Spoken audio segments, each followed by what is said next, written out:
terselubung mau. Ya dia disuap dengan jabatan. Kan nggak mungkin seorang Mahmud mau mengakui dia teman sekolah saya, misalkan padahal enggak. Ya tentu ada keuntungan dari itu. Terus sekarang dia jabat sebagai apa Mahmud ini? Sebagai komisaris independen PT Pupuk Ujang. Terus next berikutnya Mas, yang di menit yang di sebentar. Baik, gini Pak Hakim, sebentar Pak Jaksa, saya potong sebentar. Yang saya maksud itu konteks mubahalahnya yang saya tidak pernah menyebut nama Jokowi. Bukan di sini. Mubahalahnya tadi yang saya bahas. Pak Saksi, di dalam mubahalah saya tidak nyebut nama siapapun. Mubahalah, bukan ini.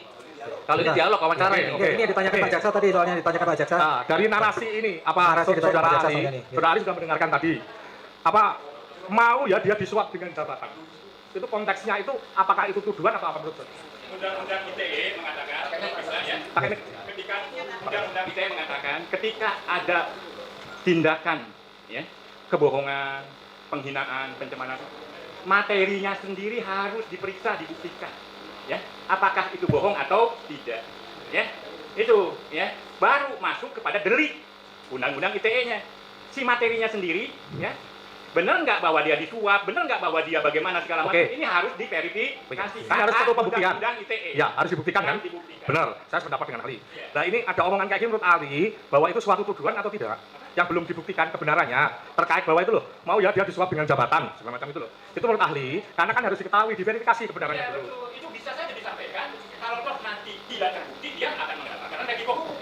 Itu resiko hukum ya? Iya, kalau Resiko memang hukum. terbukti, Oke. ya, dia nggak mendapatkan resiko itu. Hanya ini persoalan media ya. Oke. Yaitu tahapannya itu tidak langsung pidana. Oke. Tapi somasi, Oke. ya. Yang satu Anda lagi. bisa keberatan, itu keberatan. Saya tidak begitu loh. Nanti prosesnya minta maaf. Ini tahapan ya. Padahal, tahapan prosesnya. padahal yang diomongkan tadi kami jadikan saksi di sini menjelaskan kejadiannya tidak seperti itu. Nah, itu persoalan lain ya. Saya Oh, iya. nggak tahu kan Oke. bagaimana itu terjadi. Oke. Terus Saya kemudian- hanya apa tekstualnya seperti begini. Ya, ini yang terjadi. Tuturannya Bang Bantri, beberapa pilihan kata ada yang berupa proposisi. Yang namanya proposisi itu sebuah pernyataan yang harus diuji kebenarannya dan kebohongannya. Oke. Disuap. Ini kan proposisi. Bukan suatu terjadi. tuduhan itu? Bisa terjadi, bisa tidak. Weh, Saya tanyakan itu bukan suatu tuduhan? bukan tujuan. Ini tadi analisis. Tuduhan. Tuduhan. Ya, tuduhan. Menuduh. Iya menuduh. Tuduhan. Itu tuduhan Itu mana? maksud tuduhan. Nah, kalau itu tuduhan, itu harus dibuktikan. Ya. Lah ya, Benar atau tidak. Ya. konteksnya begini. Mau ya dia disuap dengan jabatan. Iya. Menurut saudara itu tuduhan atau bukan? Itu tuduhan, tapi kejadian yang Cukup, bisa diverifikasi. sudah cukup ya. Ya, sudah cukup, sudah dijawab. Ya, sudah Tuduhan dijawab. Mas Hakim. Ya, sudah dijawab. Ya. Kalau saya tidak pernah menyela saudara loh. Sebentar sabar ya, di sini ini tolong ini sidang ya. Kita sudah sore, udah tele-tele tadi. Tolong Terus jangan yang terakhir Mas Jakan dari saya. Ya. Ini ada di putaran di menit berapa tapi masih di bawahnya Mas. Jadi ini singkat saja. Di sini ada sama seperti di situ juga bahwa Bambang ini bilang SMA 3 itu SMA lebih top.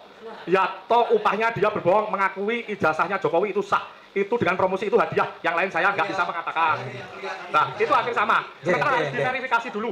Saksi kami hadirkan Agung Wijayanto. Sebentar, iya sebentar, jangan disalah dulu, gantian pertanyaannya. Ya, nanti cerita terus. Silakan di menit berapa itu? Begini, Biar dilihat. Saya bicara dengan label-label linguistik forensik. Ya. Sebuah kata-kata yang bisa diuji kebenaran dan kesalahannya, itu namanya proposisi. Oke, Ya, saudara sudah nah, menjelaskan tadi. Saya tidak bicara tuduhan atau tidak, hanya saya katakan dalam tuturan Bang Bantri ada kata-kata yang harus diuji kebenarannya. Tadi saudara menjelaskan itu termasuk tuduhan juga. Enggak harus diuji kebenaran. Diuji dulu baru tuduhan itu benar. Ya, saya nggak bicara Sebentar. Iya, sabar dulu. Saya ngasih label tidak boleh bermuatan opini saya, ya karena proposisi itu bisa diuji mana proposisi atau tidak, ya. Sebuah Oke, tindakan atau silakan. tuduhan atau- Saya rasa sudah dijawab. Oke, ya kita tidak bisa masalah saksi sudah Oke, dijawab. siap. Monggo yang dibuktikan tadi berikutnya posisi atau narasi berikutnya perlu diputar. Monggo. Perlu diputar? Yang narasi tadi pertanyaan terakhir tadi SMA tadi sudah diganti. Oh, silakan. Terima Ganti. kasih. Monggo. Assalamualaikum, Prof. Aceh. Biar saya agak rendah biar suasananya agak rendah juga. Terima kasih tadi uraian dari Prof. Aceh. Saya tertarik dengan penafsiran tadi ya soal kata keonaran. Prof. Aceh mengartikan keonaran itu dengan kerusuhan. Enggak.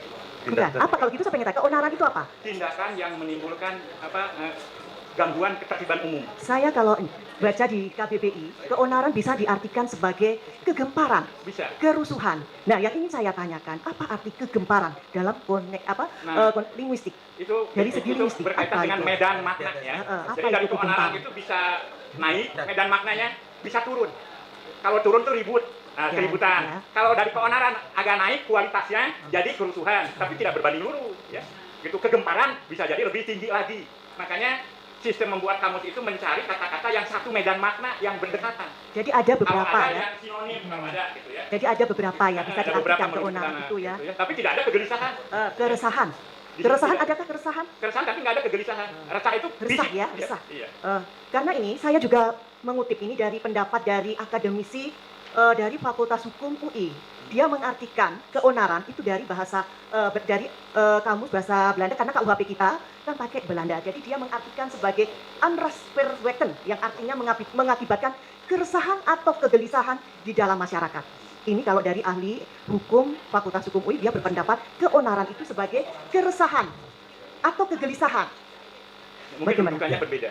Ini karena dia mengartikan KUHP. Yang jelas kalau menyangkut kata-kata rujukannya itu pertama itu secara itu KBBI formal ya. Kamus bahasa Dan itu Indonesia. baru ke konteks. Kalau ini Jadi dari saya menghormati ya perbedaan itu karena Kan perbedaan tadi kan itu. bilang ya ilmuwan itu bisa sifatnya kan terbuka. Iya. Mungkin ada pendapat lain. Bisa jadi. Ya, kalau dari Prof Aceng tadi berpendapat berdasar KBBI. Iya. Ternyata ada juga pendapat dari KUHP Belanda Iya. karena KUHP kita tahun 49 itu memang dari disadu dari bahasa Belanda. Jadi ini onrustverwekken itu artinya keresahan atau kegelisahan. Ini kami ungkap ini karena kemarin juga Prof Andika bilang ada keresahan. Mengartikan keonaran itu sebagai keresahan. Ya kalau ada keresahan artinya harus bisa menunjukkan secara fisikal apa yang terjadi. Berarti kan ada pendapat yang berbeda ya Iya. Prof ya. Tadi bilang kalau Prof Andika kolega ya. Dia asisten saya sekian 15 tahun ini. Terakhir kapan? Apa? Sekarang Terakhir masih sebagai ya. asisten Jadi kapan? mata kuliah linguistik forensik di S1, saya dosen utamanya dan Andika membantu saya. Betul. Juga Tapi ya, gelar profesornya betul ya. enggak, itu palsu. Hah? Iya, palsu. Lalu periksa tuh, periksa. Dan Karena ada yang bertanya ya. tenang dulu, tenang. Sekarang coba Anda kontak ke Dewan Guru Besar. ini mohon maaf karena kami CP. Pernyataan Kenapa tidak dilaporkan oleh dari ini kan dari UPI. pernyataan nanti kan nanti Hah? kita Dari UPI. Tolong kalau tidak Dia bisa ada tenang, satu tugas keluar dari nanti. universitas juga waktu itu Ya, saya kemarin. baru tahu bahwa dia kesana kemari pakai gelar profesor ya. Jadi dia ada jadwal, saya buka jadwal. Kalau ini kan dia sebagai ini ya jabatan sebagai Kepala Pusat Studi dan Pengembangan Iptek, Haki dan Publikasi Lembaga Penelitian Pengabdian kepada Masyarakat Universitas Pendidikan Indonesia. Saya tidak tahu itu. Semua jabatan saya tidak tahu. Oke, itu nanti Tidak jabatan. terserah tuh Saya silakan. Itu, pastikan ada satu bahwa dia komplain. bukan guru besar, Dia bukan dosen linguistik, bukan profesor. bukan dosen linguistik. Saya usulkan ke majelis hakim karena ditanya ya, saya tidak membuka aib dia. Anda bertanya Kami kepada perlu saya juga harus ini. jawab dengan jujur. Makanya saya usulkan kepada supaya kesaksiannya dicabut, ya dibatalkan demi hukum. Karena dia sudah Karena mohon maaf, mohon Iya, maaf yang mulia tuh. untuk mengatakan Panitra, catat. palsu dan Iya, tidak iya, juga kan perlu disaksikan ada. Andika tuh. Kadangnya Iya, kan dicabut. kita harus ada apple to apple. Saya Gitu. disaksikan yang asli kalau mengatakan palsu. Apakah ada sebentar saya yang saya tanya ijazah Prof Andika apakah Tunjukkan. saudara menurut Anda ijazahnya Prof Andika? Ada ijazahnya. Yang namanya profesor tidak ada ijazah. Enggak. Asal. Iya, yang ditanya profesor. Oh asal, mungkin saya yang salah. Tolong tenang, penonton. Saya yang salah. Hei, Tapi tolong ya. dosen. Oh ya, asal profesor, mungkin saya yang salah. Tapi dia kolega, mohon maaf. Ya, saya rasa pertanyaannya diganti yang lain aja, Bu. Kolega juga di dosen itu ya. Oh gitu. Jadi di bidang linguistik juga.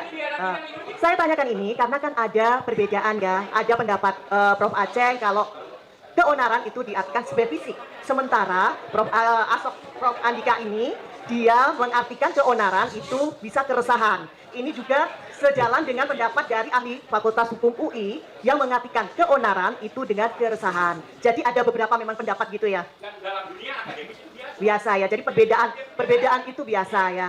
Hanya bisa diuji mana yang rujukannya lebih berkualitas, mana Ya. yang Kalau ini kan juga dari KUHP Belanda. makanya ada seminar, Iya. ada diskusi untuk menguji ya. Yaitu perbedaan-perbedaan itu bukan untuk menciptakan permusuhan di pertentangan, tapi untuk menghadirkan konsensus Ya. atau kesimpulan yang lebih baik. Ya betul, saya setuju. Berarti ada juga ya, keonaran itu bisa juga ditafsirkan sebagai kegemparan tadi yang Prof Aceng sebutkan ya. Jadi tidak melulu harus ada kerusuhan atau apa, jadi medan maknanya ada beberapa. Yang maknanya itu berdekatan. Eh. Berdekatan itu bisa ke atas, bisa lebih kualitatif, bisa ke bawah. Gitu ya. Kemudian saya tanya tadi kan Prof Aceng menyoroti soal keonaran itu hanya di ranah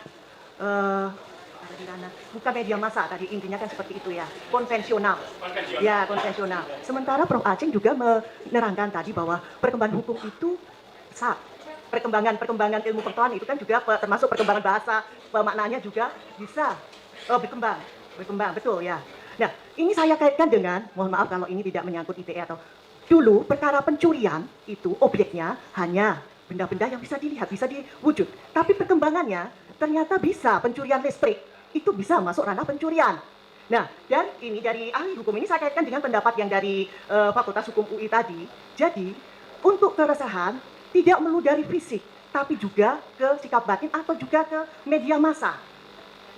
Tidak untuk bukan konvensional lagi, tapi perkara-perkara di media massa juga bisa. Bukti empirik, ini ilmu ya, masalah akademik, bukti empirik penggunaan onar dan onar hanya didapat ya di media konvensional, di koran dan di majalah. Saya itu bukti dari bukti. Ya.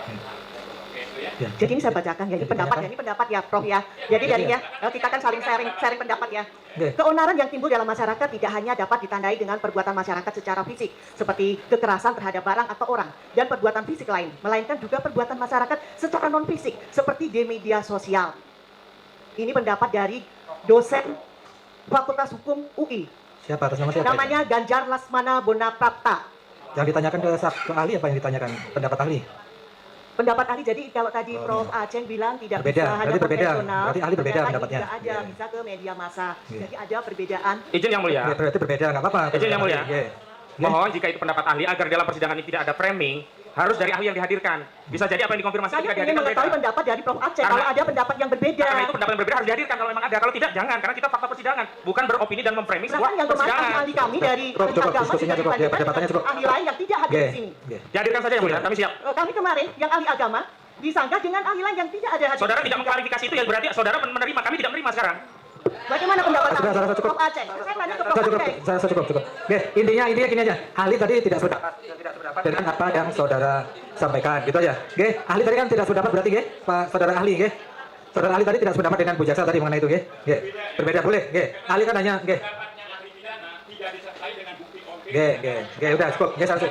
Intinya tidak, oke, intinya. Sementara teori yang berbasis bukti ya biasanya lebih kuat. Saya tunjukkan buktinya ya. Saya googling, browsing ya penggunaan kata onar dan bohong karena siapa saja pemakainya di mana dan sebagainya. Di ruang virtual nggak ada yang pakai.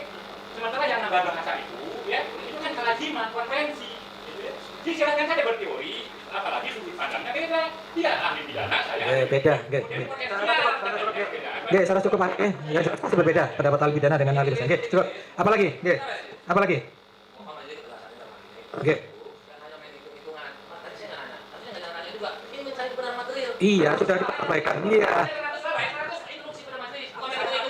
Oke, sudah. Sudah, selesai cukup. Oke, cukup. Cukup Pak Jaksa, cukup. Cukup sekali lagi cukup. Sekali lagi ini sidang, bukan perdebatan. Iya, makanya tolong penasihat hukum juga tolong di anu lah. Tolong ya. Kesabarannya tolong. Ini persidangan, nggih. Nggih. Nggih, sebenarnya harusnya sudah selesai dari tadi makanya. Saya rasa cukup dari penuntut umum masih ada. Ya, sebenarnya masih ada majelis hakim. Saya mencatat pernyataan dari penasihat hukum bahwa kalau memang ada yang tidak terima boleh disela. Ya. Boleh keberatan nanti kita catat di mana Boleh keberatannya, disela ya? boleh. Boleh disela ya, Pak ya? Iya, boleh. Siap. Iya, sudah Baik. cukup. Baik. Cukup. Nggih. Jangan Saya, teruskan, sudah. Satu pertanyaan saja majelis karena Satu ya, posisi saya kasih Pak kesempatan Ali ya. satu. Oke, monggo. Saya pertanyaan yang umum Pertanyaan saja. aja. Ya, Aja. saya yang umum saja. Ya, saya yang umum saja ahli ya karena saya juga ahli juga melihat bahwa sudah mulai Iya, kasihan ahli dari tadi soalnya. Nggih. Tadi ahli sedikit menyinggung tentang second opinion, ya. Jadi tadi ahli bisa apabila data primer tidak bisa atau tidak bisa ditampilkan, maka bisa menggunakan data primer sepanjang itu dikeluarkan oleh suatu lembaga yang punya otoritas. Baik, saya ingin tanyakan, seandainya lah, ini sama-sama second opinion, ada data yang kita sebut sebagai data sekunder, bentuk fotokopian atau bentuk lain, salinan ataupun legalisir ataupun foto dan sebagainya tidak dalam bentuk asli.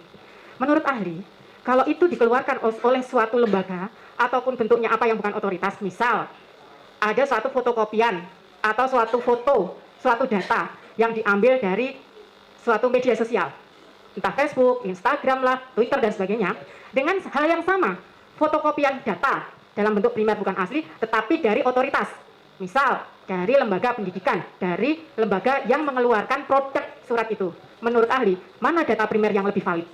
Itulah wilayah hakim. Ya. Itulah gunanya persidangan ini.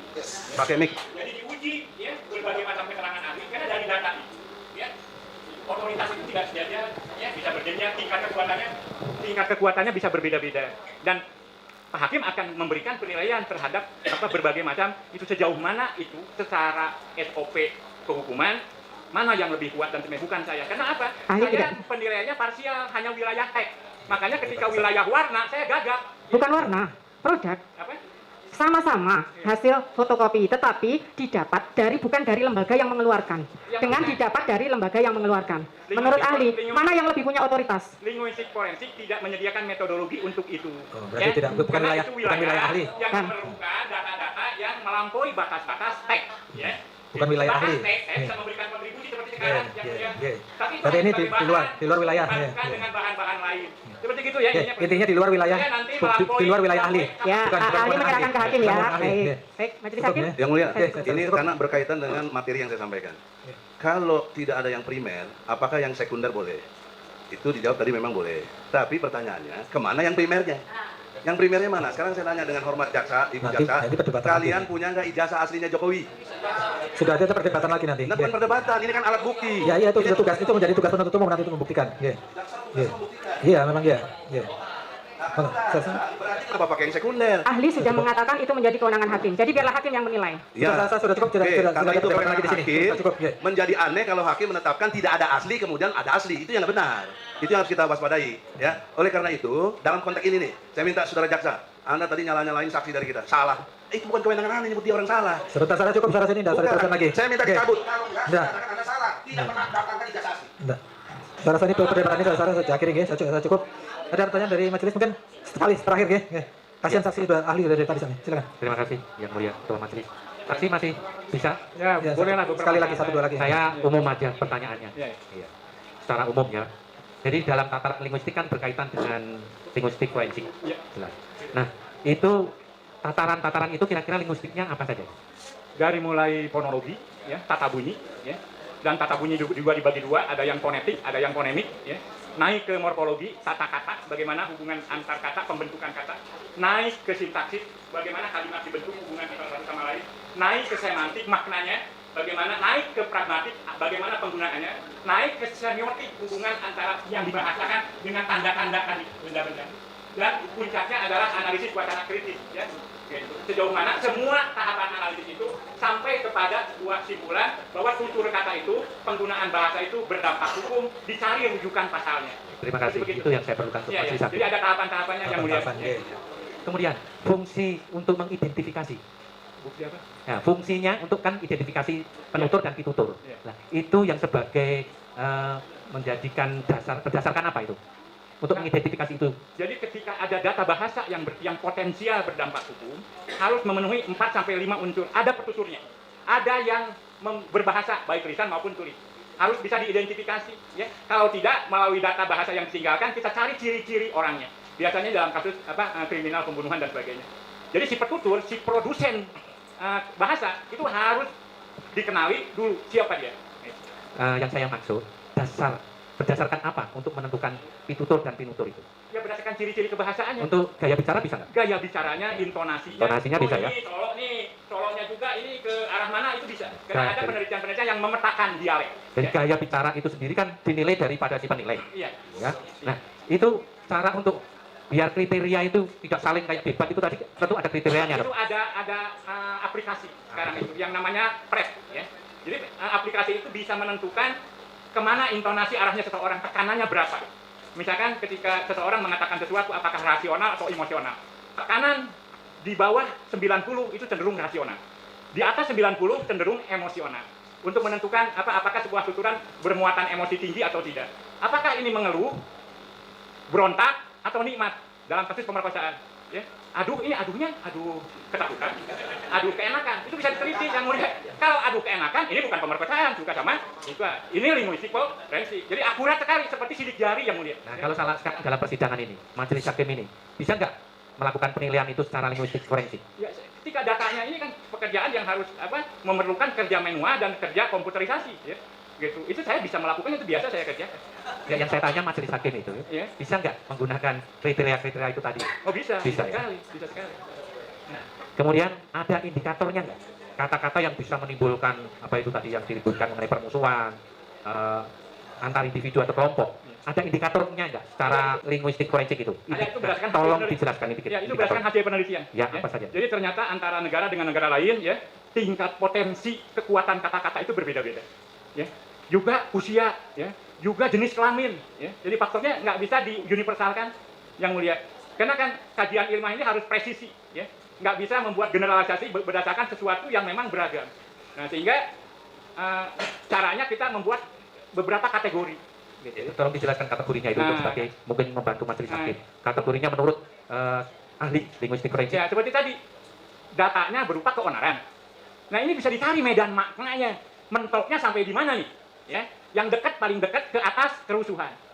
Cari fakta yang terjadi, ya. Bagaimana masyarakat ngasih label terhadap peristiwa itu. Media massa itu dianggap mewakili masyarakat, yang mulia. Bagaimana media massa, wartawan ngasih label peristiwa itu? Karena kalau kita tanya satu-satu kan susah. Metodologinya sampling. Media massa kasih labelnya keonaran untuk sesuatu yang terjadi di ruang konvensional, dilakukan oleh anak-anak muda dalam sebuah tindak yang mengganggu ketertiban umum, gitu. Jadi untuk saya datang ke sini ketika soal keonaran, saya minta bantuan saudara Kin Sanubari, orang satu-satunya di Indonesia yang memiliki dokumen media dari pra-merdeka sampai hari ini. Saya tanya, tolong Kin, keluarin kata-kata keonaran dan onar di mana saja, kapan saja, siapa yang menggunakan. Dengan teknologi sekarang itu mudah, ya. Terjadi di sini, di artikel ini, di sini, di sini. Ini yang disebut dengan teori saya berbasis empiri, bukan otak-atik otak saya, gitu.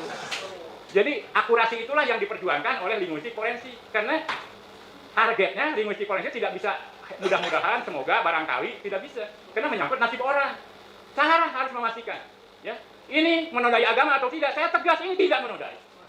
Saya bertanggung jawabkan lahir batin. Secara umum saja, jangan membuat gaduh. Secara umum aja. Ya, seperti itulah. Ya. Ya. Indikatornya apa? Keluarin itu satu-satu indikatornya. Ya. Asal datanya primer, bukan hasil transkrip, ya, seperti itu. Bukan lisan, tapi jadi tulis. Karena di lisan itu ada tanda-tanda yang nggak bisa dituliskan. Mungkin cukup. Itu kan penjelasannya. Untuk indikatornya kan cukup dari. Terima kasih. Kemudian untuk beda linguistik hukum dengan linguistik forensik. Apa? Beda linguistik hukum dengan linguistik forensik. Yang saya ketahui, saya bisa salah, ya, yang mulia. Linguistik hukum itu orang-orang hukum belajar linguistik. Ya. Kalau linguistik forensik, orang-orang linguistik belajar hukum. Itu kan jelas, Prof. Itu, ya, Itu jelas. Maksudnya yang membedakan secara kriteria. Ya, menurut saya tergantung apa yang dilabeli gitu ya. Gitu. Karena yang saya tahu. Oke, kalau berbasis teks, kan kalau dari linguistik forensik kan analogi dengan DNA. Nah, itu bisa dijelaskan nggak? Iya, untuk menunjukkan ya sejauh mana penggunaan bahasa itu berdampak hukum di tingkat dokumen, produk hukum, di level proses hukum, dan di level kasus hukum itu sendiri. Jadi ada 3 bidang wilayah kerja linguistik forensik. Ya, memeriksa dokumen-dokumen hukum sejauh mana teks itu relevan dengan konteks, seperti itu. Ya, makanya saya banyak terlibat dalam upaya penyiapan atau draft undang-undang. Ya, saya hanya memberikan kontribusi dari segi linguistik forensiknya. Gitu, yang nggak masuk ke wilayah pidananya apa segala macam, karena itu bukan wilayah saya.